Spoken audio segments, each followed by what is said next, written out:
सभी बड़ों को नमस्कार। आज एक नई कहानी सुनाने जा रहा हूँ, गरीब जलेबी वाली। जो साथी मेरे चैनल पर पहली बार आए हैं, कृपा करके मेरे वीडियो को लाइक और शेयर करें। आप सभी से विनती है कि आप ये कहानी अपने बच्चों को जरूर सुनवाएं ताकि वे अपने जीवन में विकास करें। तो आइए कहानी शुरू करते हैं। नगर खजुरा गांव में लाला सेठ नाम का बहुत बड़ा व्यापारी रहता था। वो केसरी प्रसाद नाम के एक छोटे से जलेबी वाले से बहुत जलता था, क्योंकि वो बहुत अच्छी जलेबियां बनाता था और पूरे गांव में घूम घूम कर जलेबियां बेचता था। इस वजह से लाला सेठ की बिक्री में कमी आ जाती है। सेठ ये केसरी प्रसाद पूरे गांव में घूम घूम कर जलेबियां बेचता फिरता है और यहाँ मेरी दुकान पर ग्राहक कम हो जाते हैं। इसे तो मजा चखाना ही पड़ेगा। सेठ प्रसाद सुनो, अगर तुमने यहाँ जलेबियों का धंधा बंद नहीं किया तो तुम सोच भी नहीं पाओगे कि मैं तुम्हारे साथ क्या कर सकता हूँ। केसरी प्रसाद, तुम अपना ये जलेबियों का धंधा छोड़कर कुछ और काम शुरू कर दो। केसरी प्रसाद, देखो सेठ, मैं अपना धंधा नहीं छोड़ सकता। मैं जलेबियां बेचकर ही अपनी बेटी की फीस भरता हूँ और अपना घर चलाता हूँ। मैं अगर यही धंधा छोड़ दूंगा तो मैं क्या करूंगा फिर? अगर तुम्हें मेरे धंधे से कोई दिक्कत है तो तुम ही अपनी मिठाई का धंधा बंद करके कोई और काम शुरू कर लो। इस बात पर लाला सेठ और भी ज्यादा चिढ़ जाता है और वहां से चला जाता है। सेठ इस केसरी प्रसाद को मजा चखाना ही पड़ेगा। कुछ दिनों बाद, झुमरी, पिताजी, हमारे स्कूल में कल एनुअल फंक्शन है और सबका खाना भी वहीं पर होगा। केसरी प्रसाद, अच्छा ठीक है मेरी राजकुमारी। झुमरी, हाँ तो आप कल 4 बजे स्कूल में आ जाना। लाला सेठ का बेटा गुड्डू भी झुमरी के ही स्कूल में पढ़ता था, तो वहाँ पर लाला सेठ भी पहुँच जाता है। उसके आदमियों से कहलवाकर वो झुमरी के खाने में कुछ मिला देता है, जिस वजह से झुमरी बीमार हो जाती है। रात को, झुमरी, पिताजी, मेरे पेट में बहुत जोर का दर्द हो रहा है, और फिर वो उल्टी कर देती है। केसरी प्रसाद, अरे बेटा क्या हुआ? चल तुझे अभी डॉक्टर साहब के पास लेकर चलता हूँ। फिर केसरी प्रसाद झुमरी को अस्पताल लेकर जाता है। केसरी प्रसाद, डॉक्टर साहब, इसे पेट में बहुत दर्द हो रहा है और इसे उल्टी भी हो रही है। डॉक्टर, इसके खाने में कुछ ऐसा आ गया है जिस वजह से इसके पेट में दर्द हो रहा है। डॉक्टर कुछ दवाई देता है। फिर भी झुमरी 4 दिन तक ठीक नहीं होती और बिस्तर से उठ नहीं पाती। केसरी प्रसाद, ना जाने मेरी बेटी को क्या हुआ है, 4 दिन से बिस्तर से उठ नहीं पा रही है। तभी उसके पास से एक पागल धक्का मारकर निकलता है। केसरी प्रसाद, अरे भाई जरा देख कर चलो, पागल, ही। केसरी प्रसाद, तुम्हें खाना है तो खा लो पागल, पर इसमें दवाई मिली है ना? केसरी प्रसाद, क्या? अरे नहीं भाई, इसमें कोई दवाई नहीं मिली है, खा लो। ये मैंने खुद अपने हाथों से बनाई है। पागल, अरे नहीं, वह जो है ना मोटा सेठ, उसने इसमें दवाई मिलाई थी, तभी वहाँ झुमरी आ जाती है। पागल, या इसी ने तो मिलाई थी ना उस दिन? केसरी प्रसाद, क्या? किसने मिलाई थी दवाई? पागल, उस मोटे सेठ ने उस दिन मिठाई में कुछ मिला दिया था लाला सेठ के घर पहुंचकर। केसरी प्रसाद, लाला सेठ अपने घर से बाहर निकल। लाला सेठ, अरे क्या हुआ केसरी प्रसाद? कोई दूसरा धंधा करने के लिए पैसे मांगने आए हो क्या? चलो देर से ही सही, पर तुम्हें अक्कल तो आई। और फिर केसरी प्रसाद लाला सेठ को एक थप्पड़ मारता है। दोनों में कड़ी हाथापाई होती है। फिर हाथापाई में लाला सेठ केसरी प्रसाद के पेट में छुरा घोंप देता है और केसरी प्रसाद की जान चली जाती है। गांव के सभी लोग यह होता हुआ देखते हैं, पर कोई भी लाला सेठ के खिलाफ गवाही नहीं देता। झुमरी अनाथ हो जाती है। झुमरी, उठो बाबा, मुझे कंधे पर बैठाओ ना। बाबा उठो, अब मैं क्या करूंगी आपके बिना। वो बहुत रोती है पर उसके पास कोई नहीं होता। वह बैठी हुई उसके बाबा की कही हुई बातों के बारे में सोच रही थी कि कैसे उसके बाबा उसे प्यार से अपने कंधे पर बैठाकर मेला घुमाने ले जाते थे और जलेबियां खिलाते थे। यह सब बैठकर वो सोचती रहती है। फिर झुमरी बड़ी हो जाती है। उम्मीद है आपको कहानी पसंद आ रही होगी। कृपा करके मेरी वीडियो को लाइक शेयर कर दे और मेरे चैनल को सब्सक्राइब कर दे। अब आगे की शेष कहानी सुनिए। एक दिन झुमरी कुएं से पानी भरने जा रही होती है। तभी लाला सेठ की नजर उस पर पड़ती है। वह उसे गलत नजरों से देखता है और झुमरी के पास उसे हाथ लगाने के लिए बढ़ता है। तभी झुमरी उसके सिर पर पानी का घड़ा फोड़ देती है। वहां खड़ी सभी औरतें यह देखकर हंसने लगती हैं। औरत, अरे वाह री झुमरी, अच्छा हुआ, इसे तो ऐसे ही मारना चाहिए। फिर सभी औरतें मिलकर लाला सेठ को मारने लगती हैं।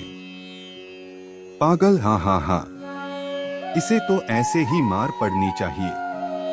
अरे वाह, मोटे सेठ को मार पड़ी, बड़ा मजा आया। लाला सेठ, झुमरी तुझे तो मैं छोड़ूंगा नहीं। झुमरी, अरे जा जा, नहीं तो और मार पड़ेगी। लाला सेठ कुछ बड़बड़ाते हुए वहां से निकल जाता है।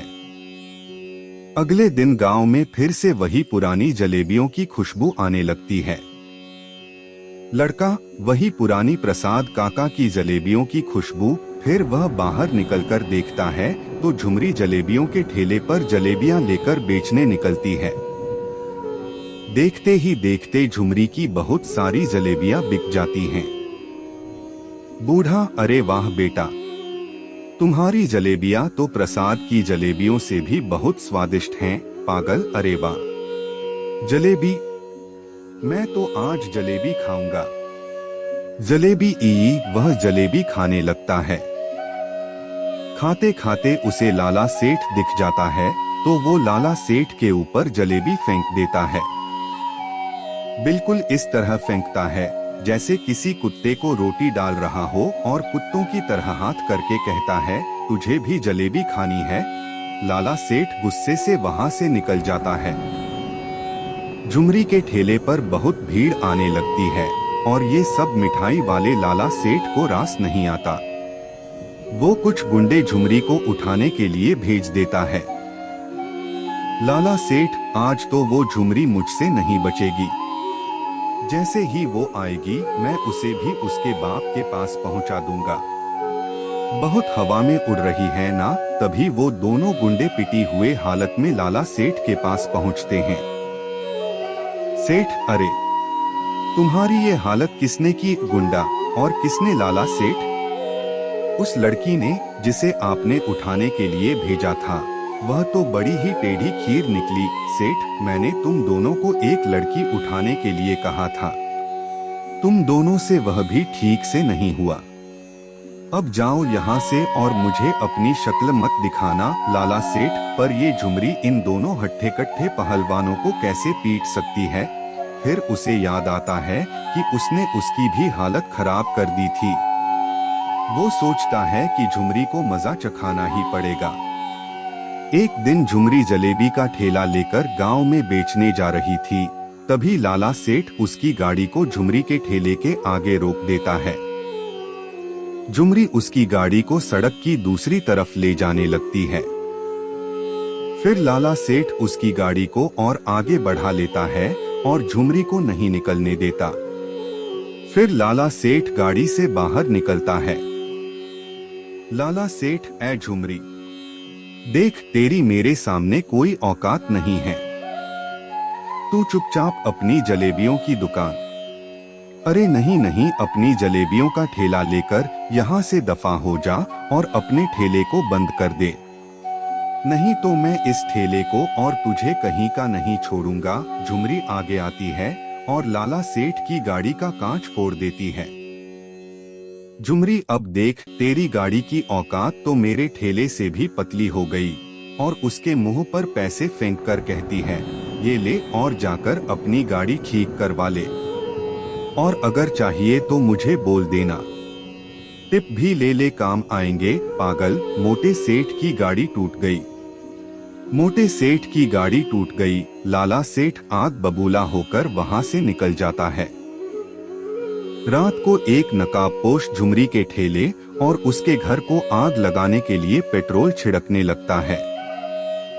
लाला सेठ आज तो झुमरी नहीं बच पाएगी और माचिस जलाकर घर पर फेंकने वाला होता है। तभी पीछे से वो पागल उसका हाथ पकड़ लेता है। नकाबपोश उस पागल को धक्का देकर नीचे गिरा देता है। तभी झुमरी वहां आ जाती है। पागल, देखो, ये तुम्हारे घर पर आग लगाने वाला था। मैंने इसे पकड़ लिया, मैंने चोर पकड़ लिया। फिर झुमरी उसे थप्पड़ लगाती है और उसका नकाब निकालती है तो वो कोई और नहीं लाला सेठ होता है। झुमरी, लाला तू इस हद तक गिर जाएगा, मैंने ये सोचा भी नहीं था। जो किसी की जान ले सकता है वो कुछ भी कर सकता है। लाला सेठ, ऐ झुमरी, तुझे क्या लगता है मैं तुझे ऐसे ही छोड़ दूंगा? तुझे तो मैं तेरे बाबा के पास पहुंचा कर ही रहूंगा। उसे भी मैंने बहुत धमकियों दी थी पर वह सीधी तरह नहीं माना। फिर मैंने उसका पत्ता काट दिया। पर अब तूने भी मेरी नाक में दम कर दिया है। मैं तुझे भी नहीं छोड़ूंगा और ये पागल आज तो अभी मेरे हाथों से मरेगा। और फिर लाला सेठ चाकू निकालकर झुमरी को मारने के लिए आगे बढ़ता है।